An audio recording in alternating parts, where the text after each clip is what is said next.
இப்போலாம் புதுசா வீடு கட்டுறவங்க நெறைய பேர் டெர்ரஸ்ல கூல் ரூஃப் டைல் போடுறாங்க. சில லட்சங்கள செலவு பண்ணி அது வீட்ட பாதுகாக்க. ஆனாலும் வாட்டர் லீக்கேஜ் ஆகுது அந்த டைல் போட்டதுக்கு அப்புறம் அப்படின்னு நெறைய பேர் கம்ப்ளைண்ட் பண்றாங்க. அப்ப அந்த டைல் போட்டு என்ன யூஸ் இருக்கு? அது மட்டும் இல்லாம அந்த வாட்டர் லீக்கேஜ்னால உங்க வீடுமே டோட்டலா டேமேஜ் ஆகும். இது நடக்காம சரி பண்ணணும் அப்படின்னாலும் எக்ஸ்ட்ரா செலவாகும். அதனால டைல் போடும்போதே ப்ராப்பரா பண்ணிட்டீங்க அப்படின்னா எந்த பிரச்சனையும் இருக்காது. போடுறதுக்கு முன்னாடி டெர்ரஸ்ல வாட்டர் ப்ரூஃப் கோட்டிங் 2 லேயர் பண்ணணும். அதுக்கப்புறம் டைல் போடும்போது ஒரு டைலுக்கும் இன்னொரு டைலுக்கும் நடுவுல ஸ்பேஸ் வச்சு போடணும். அப்ப அந்த கேப்ல ஒயிட் சிமெண்ட் யூஸ் பண்ணுவாங்க ரெகுலரா. அப்படி பண்ணாம எபாக்ஸி கிரவுட் இப்போலாம் யூஸ் பண்றாங்க. அது வந்து ரேட் ரொம்பவே கூடுதலா இருக்கு. அதுல பாதி ரேட்ல ஒரு நல்ல ப்ராடக்ட் இருக்கு. வாட்டர் ப்ரூஃபிங்கும் இருக்கும். அதே சமயம் 2 டைலுக்கு நடுவுல நல்ல பாண்டிங்கும் இருக்கும்.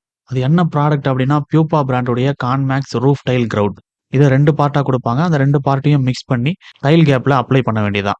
இந்த மாதிரி பண்ணும்போது டைல் கேப்ல வாட்டர் லீக்கேஜ் ஆவுறதையும் தடுக்கும். அதே சமயம் அத தாண்டி போனா கூட டெர்ரஸ்ல இருந்து லீக்கேஜ் ஆவறத ஏற்கனவே பண்ண ட்ரீட்மெண்ட் தடுக்கும்.